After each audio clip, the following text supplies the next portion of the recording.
Thank you all so much. Thank you so much.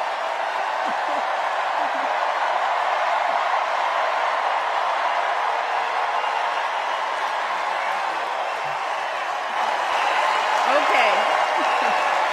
Hey. Hello, Chicago. Yeah. All right.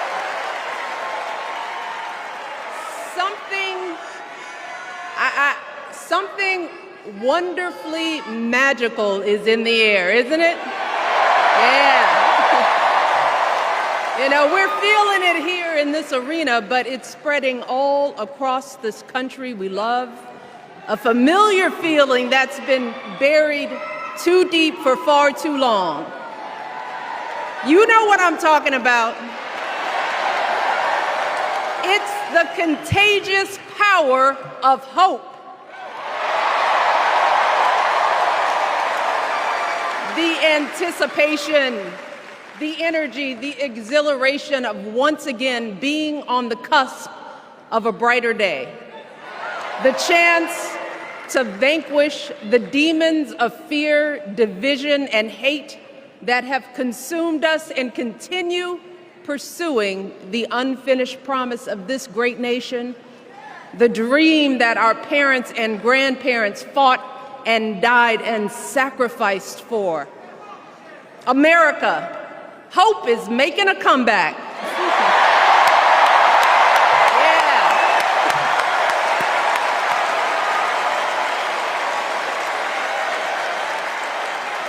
But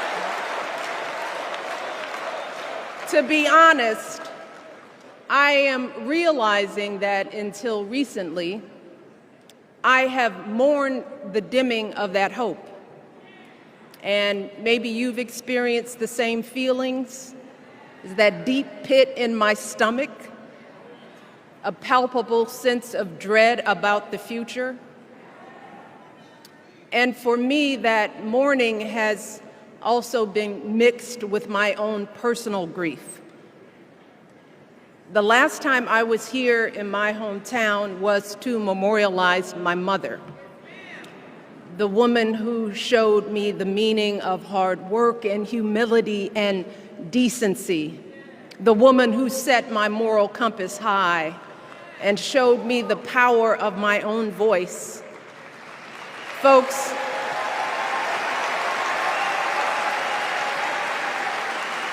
I still feel her loss so profoundly. I wasn't even sure if I'd be steady enough to stand before you tonight, but my heart compelled me to be here because of the sense of duty that I feel to honor her memory and to remind us all not to squander the sacrifices our elders made to give us a better future. You see, my mom, in her steady, quiet way, lived out that striving sense of hope every single day of her life. She believed that all children, all people have value, that anyone can succeed if given the opportunity. She and my father didn't aspire to be wealthy. In fact, they were suspicious of folks who took more than they needed. They understood that it wasn't enough for their kids to thrive if everyone else around us was drowning. So my mother volunteered at the local school. She always looked out for the other kids on the block. She was glad to do the thankless, unglamorous work that for generations has strengthened the fabric of this nation. The belief that if you do unto others, if you love thy neighbor, if you work and scrape and sacrifice, it will pay off. If not for you, then maybe for your children or your grandchildren. You see, those values have been passed on through family farms and factory towns, through tree-lined streets and crowded tenements, through prayer groups and National Guard units and social studies classrooms. Those were the values my mother poured into me until her very last breath. Kamala Harris and I built our lives on those same foundational values. Even though our mothers grew up an ocean apart, they shared the same belief in the promise of this country. That's why her mother moved here from India at 19. It's why she taught Kamala about justice, about the obligation to lift others up, about our responsibility to give more than we take. She'd often tell her daughter, "Don't sit around and complain about things, do something." So, with that voice in her head, Kamala went out and she worked hard in school, graduating from an HBCU, earning her law degree at a state school.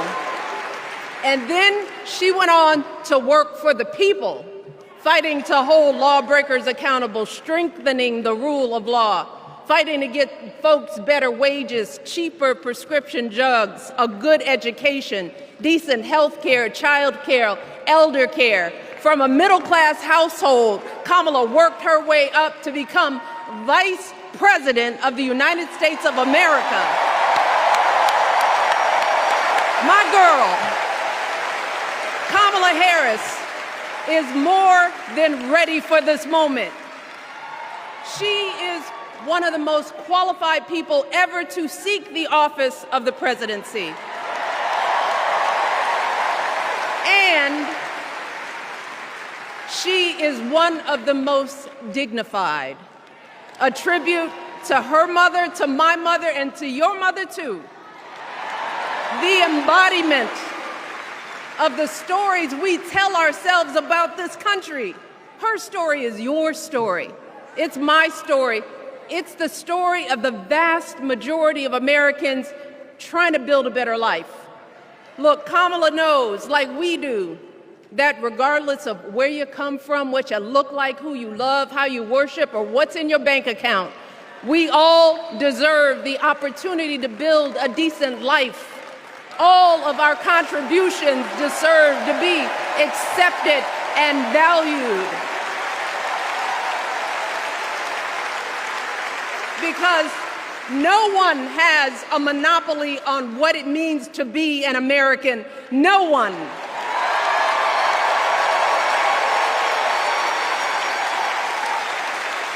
Kamala has shown her allegiance to this nation, not by spewing anger and bitterness, but by living a life of service and always pushing the doors of opportunity open to others.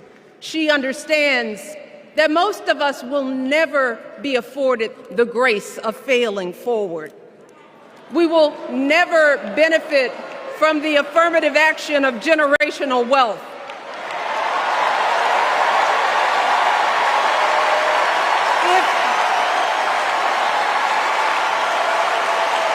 If we bankrupt a business or choke in a crisis, we don't get a second, third, or fourth chance. If things don't go our way, we don't have the luxury of whining or cheating others to get further ahead. No. We don't get to change the rules so we always win. If we see a mountain in front of us, we don't expect there to be an escalator waiting to take us to the top. No. We put our heads down. We get to work. In America, we do something. And throughout her entire life, that's what we've seen from Kamala Harris. The steel of her spine, the steadiness of her upbringing, the honesty of her example, and yes, the joy of her laughter and her light. It couldn't be more obvious. Of the two major candidates in this race, Only Kamala Harris truly understands the unseen labor and unwavering commitment that has always made America great.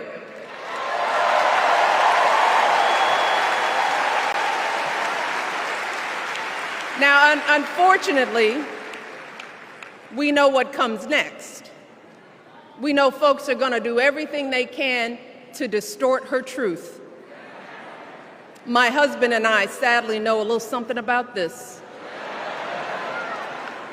For years, Donald Trump did everything in his power to try to make people fear us. See, his limited, narrow view of the world made him feel threatened by the existence of two hardworking, highly educated, successful people who happen to be black.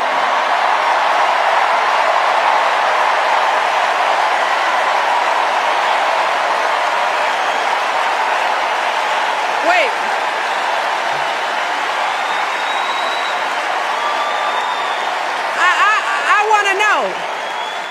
I want to know, who's going to tell him that the job he's currently seeking might just be one of those black jobs?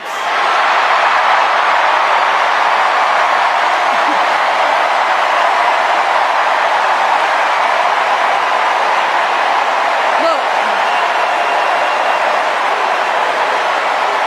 it's his same old con. His same old con. Doubling down on ugly, misogynistic, racist lies as a substitute for real ideas and solutions that will actually make people's lives better. Look, because cutting our health care, taking away our freedom to control our bodies, the freedom to become a mother through IVF like I did, those things are not going to improve the health outcomes of our wives, mothers, and daughters. Shutting down the Department of Education, banning our books, none of that will prepare our kids for the future. Demonizing our children for being who they are and loving who they love, look, that doesn't make anybody's life better.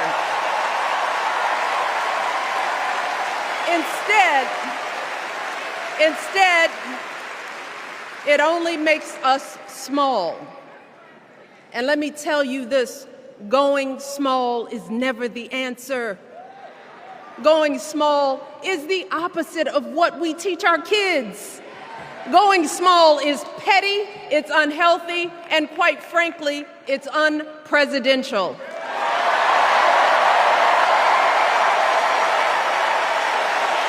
So, why would any of us accept this from anyone seeking our highest office? Why would we normalize that type of backward leadership? Doing so only demeans and cheapens our politics. It only serves to further discourage good, big-hearted people from wanting to get involved at all. America, our parents taught us better than that, and we deserve so much better than that. That's why we must do everything in our power to elect two of those good, big-hearted people. There is no other choice than Kamala Harris and Tim Walz. No other choice.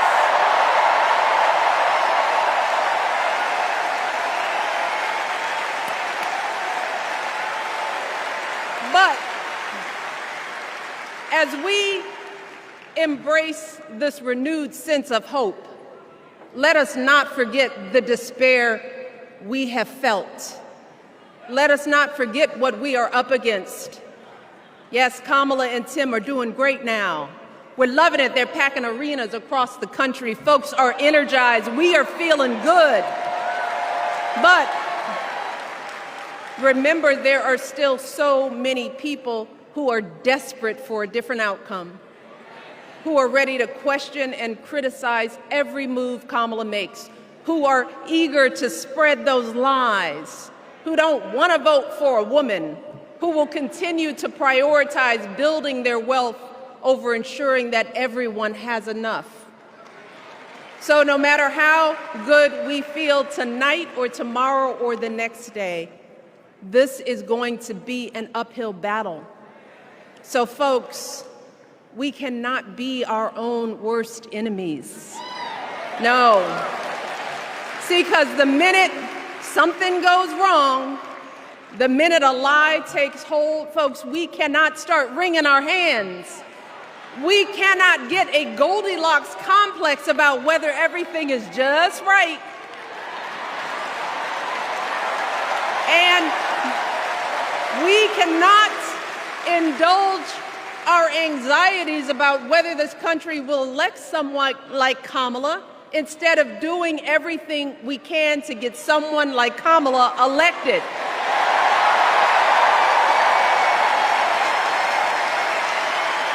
Kamala and Tim, they have lived amazing lives. And I am confident that they will lead with compassion, inclusion, and grace. But they are still only human. They are not perfect. And like all of us, they will make mistakes. But luckily, y'all, this is not just on them. No, this is up to us, all of us, to be the solution that we seek. It's up to all of us to be the antidote to the darkness and division. Look, I don't care how you identify politically, whether you're Democrat, Republican, Independent, or none of the above. This is our time to stand up for what we know in our hearts is right.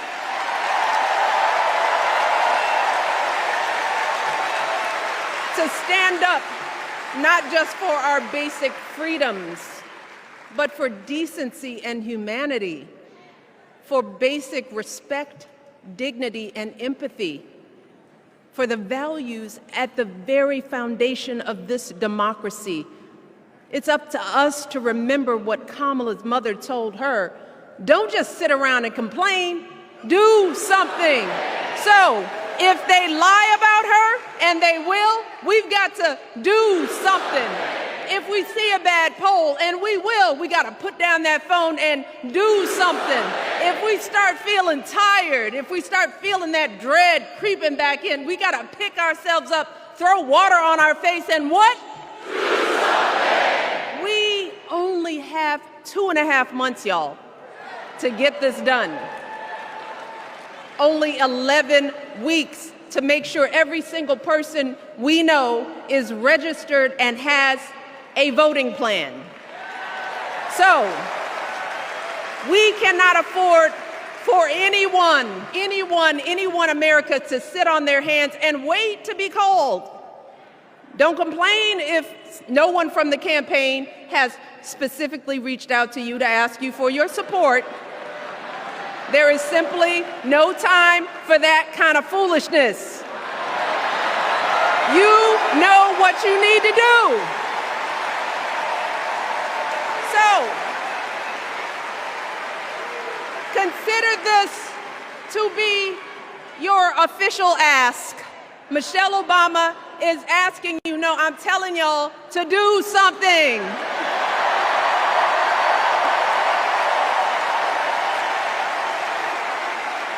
Because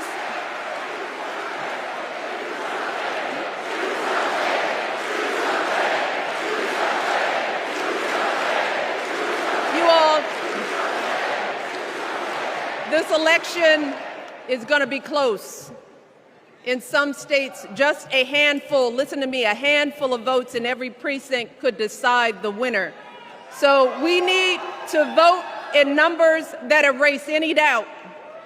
We need to overwhelm any effort to suppress us. Our fate is in our hands. In 77 days, we have the power to turn our country away from the fear, division, and smallness of the past. We have the power to marry our hope with our action. We have the power to pay forward the love, sweat, and sacrifice of our mothers and fathers and all those who came before us. We did it before, y'all, and we sure can do it again. Let us work like our lives depend on it. And let us keep moving our country forward and go higher, yes, always higher than we've ever gone before as we elect the next President and Vice President of the United States, Kamala Harris and Tim Walz. Thank you all. God bless.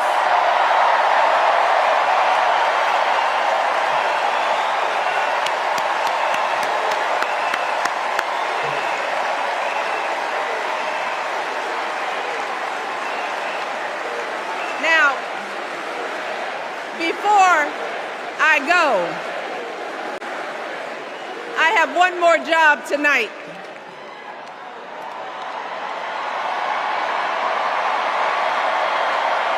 Yeah, one more job. You all, thank you for all the love, but it is now my honor to introduce somebody who knows a whole lot about hope.